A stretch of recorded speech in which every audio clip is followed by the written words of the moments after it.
자 복이 있네. 주 얼굴 볼 때까지 힘을 더더하리.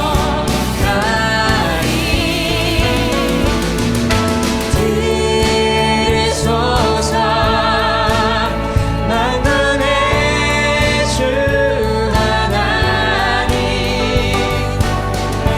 구하오니 이 땅 축복하소서.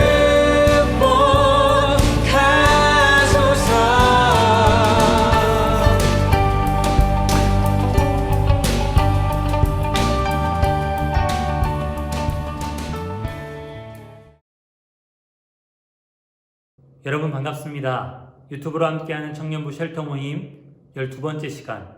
오늘은 마가복음 14장 43절부터 52절까지의 말씀, 예수님께서 잡혀가시는 그 장면의 말씀을 함께 나누도록 하겠습니다. 마가복음 14장 43절에서 52절까지의 말씀을 한 목소리로 같이 읽겠습니다.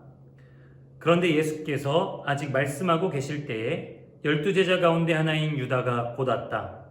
대제사장들과 율법학자들과 장로들이 보낸 무리가 칼과 몽둥이를 들고 그와 함께 왔다. 그런데 예수를 넘겨줄 자가 그들에게 신호를 짜주기를, 내가 입을 맞추는 사람이 바로 그 사람이니 그를 잡아서 단단히 끌고 가시오 하고 말해 놓았다. 유다가 와서 예수께로 곧 다가가서 랍비님 하고 말하고서 입을 맞추었다.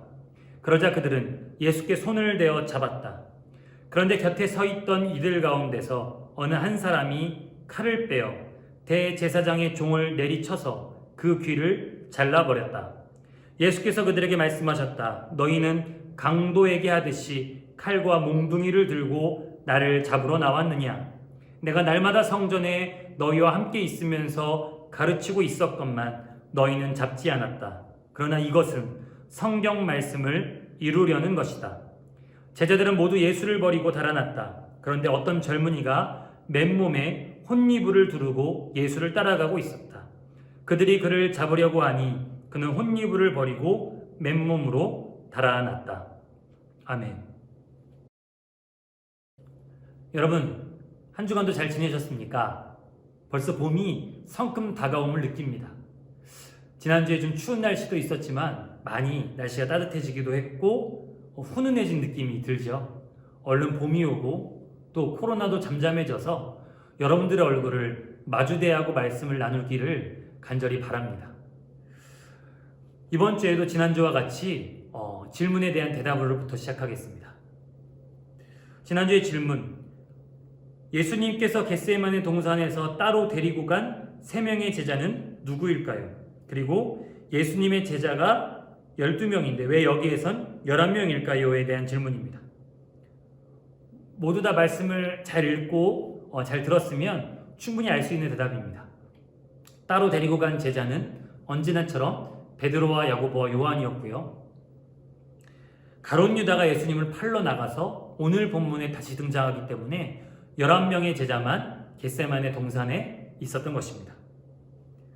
두 번째 질문입니다. 마음은 원하지만 육신은 약하구나 라는 말씀은 베드로가 했던 어떤 말과 관련이 있을까요? 베드로가 이전에 했던 말, 다 버릴지라도 나는 그리하지 않겠나이다. 예수님께 드렸던 말씀이죠. 베드로뿐만 아니라 제자들이 예수님을 배신하지 않고 끝까지 지키겠다는 그들의 말과 마음은 진심이었을 것입니다. 그러나 그들 안의 두려움과 연약함 때문에 그들이 예수님을 버리고 도망갈 것에 대해서 예수님은 깨어서 기도하라. 너희들의 마음은 원하지만 육신이 약하구나 라고 말씀하신 것입니다. 바로 이어서 본문으로 들어가도록 하겠습니다. 본문에 들어가기 앞서서 이제부터 주일 저녁 10시에 쉘터 모임을 같이 시청하는 캠페인을 시작하려고 합니다. 여러분이 당장 2시나 3시에 이 영상을 보기가 여간 쉽지 않으니 제가 오후에 올려놓고 저녁 10시에 주일을 마무리하고 새로운 한 주를 시작하는 시작쯤에 여러분들이 꼭 저녁 때 이 말씀을 묵상하고 이 말씀을 기준으로 삼아서 한 주를 시작할 수 있었으면 좋겠습니다. 주일 밤 10시에 꼭 이 영상을 함께 나누길 바랍니다. 예수님께서 오늘 본문 말씀은 겟세마네 기도를 마치시고 이제 막 제자들에게 나를 잡으러 사람들이 왔다라고 말씀하실 때 일어난 일들입니다. 가룟 유다가 칼과 몽둥이를 들고 온 무리들을 데리고 예수님을 잡으러 온 것이죠. 첫 번째 질문 먼저 나갑니다. 이 무리들은 과연 누가 보낸 사람들이었을까? 그들은 왜 예수님을 잡으려고 했을까요? 마가복음 13장과 연관이 있습니다. 이제까지 들었던 말씀들을 떠올려 보면서 또 성경도 한 장 더 앞장을 뒤져보면서 누가 보냈는지, 왜 예수님을 잡으려고 했는지 함께 답을 달아주길 바랍니다. 근데 재미있는 건요, 가룟 유다를 가리키는 표현이 12제자 가운데 하나다라고 꼭 표시합니다. 여러분, 이쯤 되면 배신자 아닙니까? 이쯤 되면 천하의, 그야말로 이런 표현 죄송합니다, 찢어 죽일 놈 아닌가요? 근데 그 사람을 12제자들 가운데 하나다라고 표현합니다. 일찍부터 마음속으로 배반을 작정한 사람임에도 불구하고 이렇게 표현한 이유가 뭘까요? 이것은 지금 배반하는 가룟 유다나 도망치고 곧 부인하게 될 다른 제자들과 별반 다르지 않다라는 것을 성경이 표현해주고 있는 것입니다. 그리고 이 말씀을 읽는 우리들조차도 지금은 제자를 자처하고 그리스도인이라고 스스로 자처할 수 있지만, 이런 상황이라면 언제든, 우리의 유익과 이익이 달려있는 상황이라면 언제든 가룟 유다의 입장에 설 수 있는 그런 상황임을 함께 이야기해주고 있는 것이죠. 가룟 유다와 우리의 닮은 꼴은 여기에서만이 아닙니다. 가룟 유다의 배신은요, 이 자신의 욕심뿐만 아니라 예수님에 대한 무지가 담겨 있는 것이라고 여기선 좀 느껴집니다. 왜냐하면 마가복음 내내 예수님의 무수한 신적 능력을 제자들은 가장 가까이서 지켜보고 경험했잖아요. 병든 자들을 고치시고 죽었던 사람을 살리시고, 그야말로 귀신 들린 사람들의 그 어떤 사람도 제지할 수 없는 군대 귀신 들린 자를, 그 군대 귀신을 내어 쫓으시고 온전케 하신 장면을 제자들은 다 봤단 말입니다. 근데 그 예수님을 잡으러 오면서 몇몇 사람들, 칼과 몽둥이를 들고 온, 대략 예수님의 제자들보다 좀 더 많았으니까 20명 남짓의 사람들이었을까요? 그 사람들로 예수님을 잡을 수 있었을 거라고 생각했을까? 가룟 유다의 잘못은 자신의 욕심도 있었지만 예수님을 제대로 알지 못하는 무지함도 동시에 같이 있었습니다. 다른 복음서에서 예수님은 이렇게 말씀하시죠. 지금 12군단도 더 되는 천사들을 보내시게 할 수 없을 줄 아느냐라고 말이죠. 예수님을 3년 반이나 따라다녔습니다. 예수님과 제자들 가운데 돈계를 맡을 정도로 지혜롭고 측근 중에 하나였습니다. 그러나 예수님을 모를 수 있을까요? 예, 오늘 본문은 예수님을 그럼에도 불구하고 모를 수 있다는 것을 우리에게 보여줍니다. 어쩌면 우리의 이야기이기도 하겠죠. 20년을 교회를 다니고 30년을 교회를 다니고 예배를 한 번도 빠진 적이 없고 설교를 들었어도 수백 번, 수천 번을 들었을 우리가 말이죠. 사실 예수님을 모른다. 예수님이 어떤 분인지, 우리를 향한 어떤 뜻과 계획을 갖고 계신지, 하나님의 원대한 그 계획 속에서 우리가 어떤 역할을 해야 되는지 우리가 모른다. 충분히 그럴 수 있습니다. 그렇다면 우리도 예수님을 모르기 때문에 예수에 대해서 무지해서 가룟 유다처럼 행동할 수 있는 가능성이 우리에게도 동일하다라는 것을 우리는 이 말씀을 통해서 깊이 묵상해야 될 것입니다. 예수님을 잡으러 왔던 가룟 유다와 그 무리들을 향해서 제자들은 어떻게 반응하냐면 47절입니다. 곁에 서 있던 이들 가운데 어느 한 사람이 칼을 빼서 대제사장의 종의 귀를 내리쳤습니다. 역시 마가복음은 대제사장의 종의 귀를 내리친 이 사람의 이름을 밝히지 않죠. 그러나 요한복음에서는 이 사람이 바로 베드로였으며 심지어 그 귀가 잘린 사람이 대제사장의 종 말고라고까지 자세하고 상세하게 알려줍니다.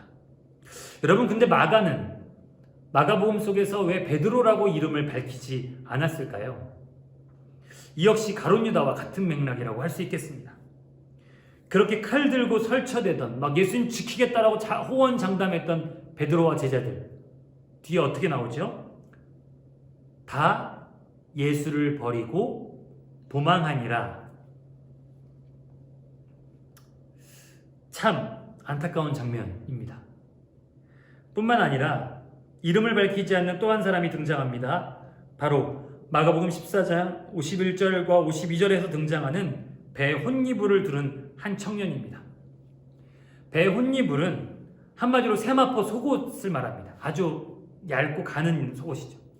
그 당시 사람들은 겉옷으로 통으로 된 옷을 입기도 했고요. 그 겉옷을 동시에 이불로도 사용했습니다. 근데 그 안을 벗겨보면 속옷을 얇고 이렇게 만지면 이렇게 뭐라고 할까요? 이게 좀 이렇게 아주 이렇게 까슬까슬해서 통풍이 잘 되는 속옷을 또 그 안에 입고 있었던 거죠. 근데 이 청년이 잡혀가시는 예수를 따라가다가 속옷 차림으로 따라가다가 대제사장의 무리에게 잡히니까 무서워서 그것마저도 다 벗어 던진 채 홀딱 벗고 도망갔다라는 거죠. 참 부끄러운 기록이죠. 이 기록이요, 다른 복음서에는 나와 있지 않습니다. 오로지 마가복음에만 기록되어 있거든요. 그래서 오늘날 학자들은 이 이야기가 마가복음의 저자 마가의 자전적 이야기라고 간주하고 있습니다. 바로 이 청년이 마가복음의 저자인 마가이자 최후의 만찬이 벌어졌던 집주인의 아들 마가라고요. 근데 굳이 자신의 부끄러운 이 기록을 이름도 밝히지 않은 채 기록해 놓고 있습니다.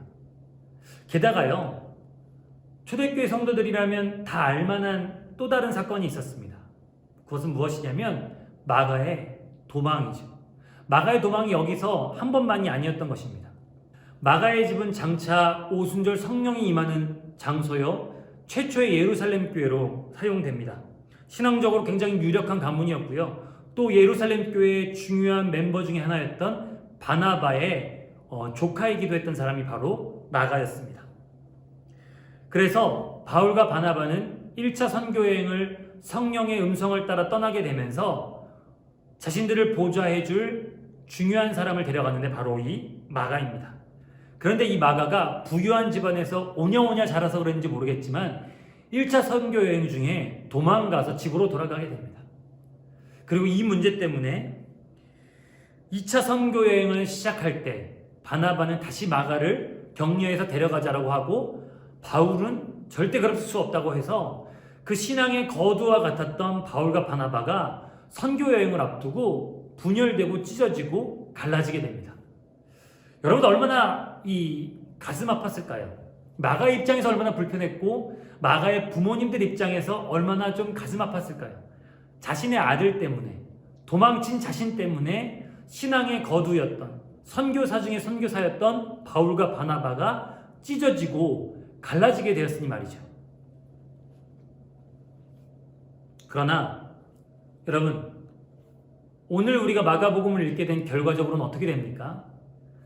예수님이 십자가에 달리실 때 예수님 따라가다가 벗은 몸으로 도망친 마가. 그러나 여러분, 우리가 마가복음을 읽고 있는 지금 그 결과는 어떻게 됩니까? 예수께서 십자가에 붙잡히실 때 쫓아가다가 벗은 몸으로 도망친 마가, 선교여행 때 도망쳐서 두 선교사요 선교의 거두였던 바울과 바나바를 찢어지게 만들었던 마가, 두 번의 결정적인 실패를 했던 그 마가가 최초의 복음서인 마가복음을 쓰게 되고 예수님의 수제자였던 베드로의 영적 아들이자 비서로서 충실하게 사역을 감당하게 되며 나중에 장차 바울에게 또한 신실한 동역자라는 칭찬을 듣게 되기까지. 여러분, 마가에게 놀라운 변화가 일어났음은 분명합니다. 그 숱한 실패와 그 숱한 좌절에도 불구하고 하나님이 예수님이 마가를 붙잡으셔서 여기에까지 이르게 하신 것을 우리는 성경을 통해서 확인할 수 있는 것이죠. 마가에 대한 이런 모든 이야기를 알고 있는 마가복음의 독자 이 로마교회 성도들에게 벗은 몸으로 도망친 마가의 이야기, 그러나 결국 예수의 사람이 되어 복음서를 전달하는 마가의 이야기는 공감이자 동시에 도전이 되었을 것입니다. 왜냐하면 그들도 지금 도망치고 싶었기 때문이죠. 그들도 극심한 박해와 핍박 속에서 정말 도망치고 싶은 마음, 예수님을 버리고 도망치고 싶은 마음이 가득했기 때문에 그렇게 도망쳤던 마가가 다시 회복되어 용감하게 마가복음을 써서 예수를 따르라고 말하는 그 마가가 되었으니 여러분, 로마교회 성도들에게 얼마나 공감이 되고 또 위로가 되었겠습니까? 여기서 두 번째 질문입니다. 이 마가복음에서 언제 또 이름을 밝히지 않는 사람이 등장할까요? 마가복음 14장의 초반에 등장합니다. 다른 성경에는 이름이 기록되어 있고 다른 성경에는 모든 사건이 기록되어 있는데 이름을 밝히지 않는 어떠한 사건이 등장합니다. 그 사건이 무엇인지 14장 초반부에서 한번 찾아봐 주길 바랍니다. 결국 마가복음 14장에서 마가가 이렇게 하나같이 이름을 밝히지 않은 것은 신앙의 좋은 이야기든 신앙의 실패한 이야기든 상관없이 특정한 한 사람의 이야기로 간주되지 않기를 바라는 마음 때문이었을 것입니다. 신앙이라는 것은 그 사람의 잘하고 못하고의 이야기가 아닌 것이죠. 그 사람이 대단하고 모자라세의 이야기가 아닌 것이죠. 누구라도 하나님 앞에 신실하게 섬기는 자리에 가기도 하는 반면 때로는 예수님을 등지고 도망치고 부인하고 배신하는 사람도 될 수 있는 것이 바로 우리의 이야기요 성경 읽는 내 이야기가 될 수 있다는 것을 알려주기 위해서 마가는 마가복음 14장 내내 그 이름을 밝히지 않은 것입니다.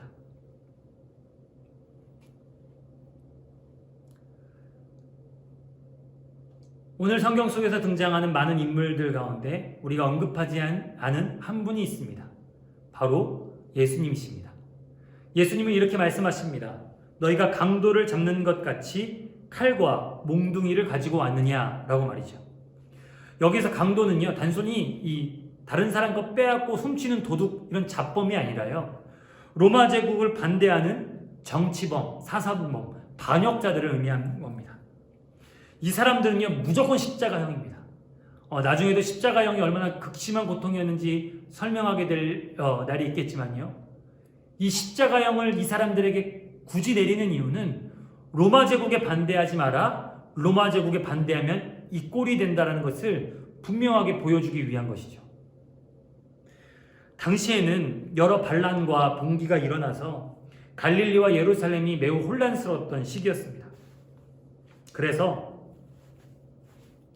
예수님이 지금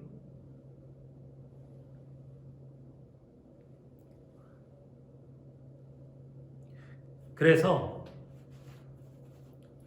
지금 예수님이 이 사람들한테 그 정치범, 사상범, 반역자를 잡으러 왔듯이 너희가 지금 나를 잡으러 왔느냐라고 말씀하시면서 반론을 펴고 계신 것이죠.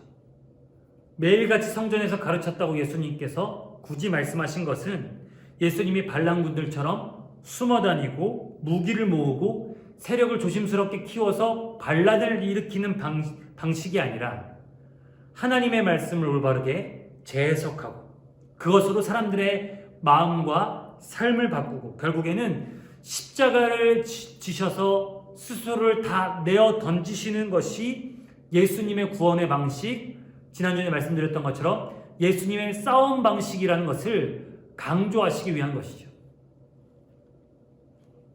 여러분, 예수님의 방법, 세상을 바꾸는 예수님의 방법, 사람을 변화시키는 예수님의 방법은 그 사람을 막 어떻게든 변화시키려고 막 윽박지르고 움켜쥐고 멱살 잡는 방법이 아닙니다. 하나님의 말씀을 재해석해주고 그 사람 한 사람을 진실되게 만나고 그들과 소통하고 교제하면서 그것으로 그 사람들의 마음과 삶을 바꾸는 것, 그리고 그들을 위해서 십자가를 지기까지 희생하시는 것이 예수님의 방법이었죠. 하지만 그 당시에 수많은 사람들은 세력을 모으고 무기를 만들고 어떻게든 힘과 피와 칼과 창으로 세상을 뒤집어 보려는 노력들을 해댔던 것이 바로 그 시대 사람들의 일반적인 삶의 방법, 일반적인 이스라엘을 구원하는 방법이라고 생각했던 것입니다. 오늘날에도 마찬가지 아닌가요? 세상을 변화시키는 방법, 세상을 구원할 방법이라고 말하는 것이 어떻게든 다른 사람들을 짓누르고 억압해서 최고의 자리에 올라서려고 하는 것이 요즘 살아가는 우리들의 삶의 방식 아닙니까? 그러나 우리가 그 방법을 버리고 여러분 정말 우리가 세상을 바꾸기로 한다면, 나를 바꾸기로 한다면, 상대방을 바꾸기로 한다면 우리는 예수님의 방법을 따라야 할 것입니다. 예수님 옆에서 함께 죽은 우편광도, 좌편광도 기억하나요? 이 사람들도 단순히 도둑질한 잡범들이 아니라 반란 주동자였을 것입니다. 그래서 한 강도는 십자가상에서 예수님을 향해 네가 진짜 그리스도라면 내려와서 우리를 구원하라고 막 윽박지르고 비방하죠. 그러나 다른 한 강도는 회개합니다. 그 회개한 방식이 무엇입니까? 예수님, 당신의 나라에, 당신의 낙원에 있을 때 우리를 기억하여 달라고, 나를 기억하여 달라고 말합니다. 이건 단순히 악하고 착해서의 문제가 아닙니다. 한 강도는 십자가의 방법이 아니라 세상의 방법인 폭력과 힘으로 이스라엘을 구원하려고 한 것이고, 한 강도는 예수의 길을 받아들여서, 예수의 십자가를 받아들여서 하나님의 낙원에서 하나님의 방법으로 그 하나님의 세상을 기다리고 있는 그 선택이 예수님의 십자가 양옆에서 이루어지게 된 것이죠. 오늘의 묵상 키포인트입니다. 첫 번째 키포인트, 12제자 중에 하나로 표현된 가룟 유다, 대제사장의 종의 귀를 자르고 도망친 베드로, 그리고 배 혼이불을 벗어던지고 도망친 이 예수님의 주변 사람들을 보면서 우리가 느끼고 깨닫는 바는 무엇입니까? 여러분이라면 이 시간 이 장소에서 어떤 행동을 취했을까요? 두 번째 묵상 키포인트입니다. 예수님께서 세상을 구원하시기 위해 선택하신 방법은 날마다 하나님의 말씀을 가르치고 그것으로 사람들의 마음과 생각과 삶을 바꾸며 결국 예수님 자신의 모든 것을 다 내어던진 십자가였습니다. 우리 신앙생활 속에서 예수님의 십자가의 방법으로 내 영혼과 다른 이들의 영혼을 인도하고 회복시킨 경험이 있다면 함께 기억해보고 나누어 보길 바랍니다. 이번 한 주가 지나면 곧 3월입니다. 우리 대학생들은 새로운 학기를 시작하게 될 것이고 3월 봄의 시작은 뭔가 새로운 시작이라는 느낌이 더 많이 들기 마련이죠. 2월의 마지막 주를 잘 마무리하면서 3월의 시작을 보다 더 신실하고 주님 앞에 경건하게 준비해 갈 수 있는 사랑하는 우리 청교열림교회 청년들 되기를 주님의 이름으로 축복합니다.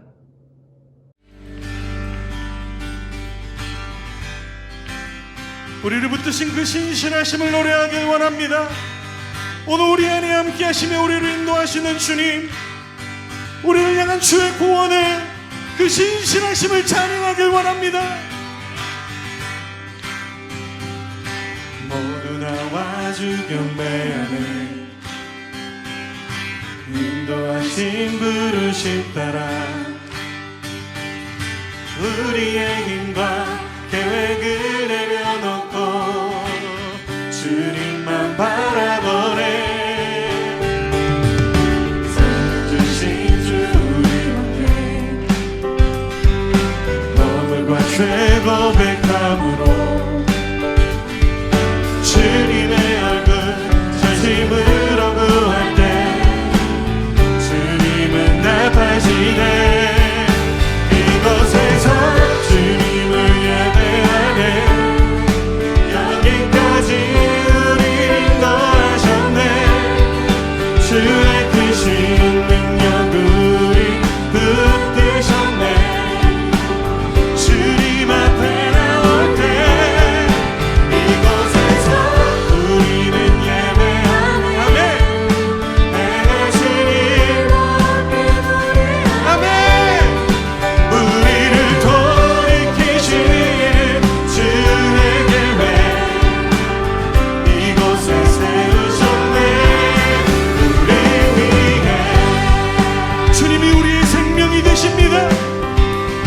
주님이 우리의 구원이 되십니다. 모두 나와 주 곁에 안에 인도하신 부르심 따라 우리의 힘과 계획을 내려놓고 주님만 바라보네 아멘. 생명 주신 주 우리와 함께 거룩한 죄 고백함으로 주님의 얼굴 진심으로 구할 때 주님은 나타지네 이곳에서 주님을 예배하네 여기까지 우리를 인도하셨네 주의 크신 능력 우리 붙드셨네 주님 앞에 나올 때 이곳에서 우리는 예배하네 내가 주님 함께 노래합니다 우리를 돌이키시는 주의 계획 이곳에 세우셨네 이 위에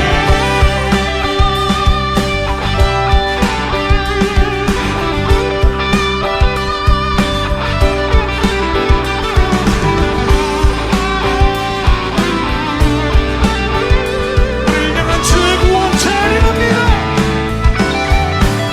이곳에서 주님을 예배하네 여기까지 우리 인도하셨네 주의 크신 능력 우리 붙드셨네 주님 앞에 나올 때 이곳에서 우리는 예배하네 내가 신이 함께 노래하네 우리를 돌이키시는 주의 계획 이번에 여러분들과 이곳에서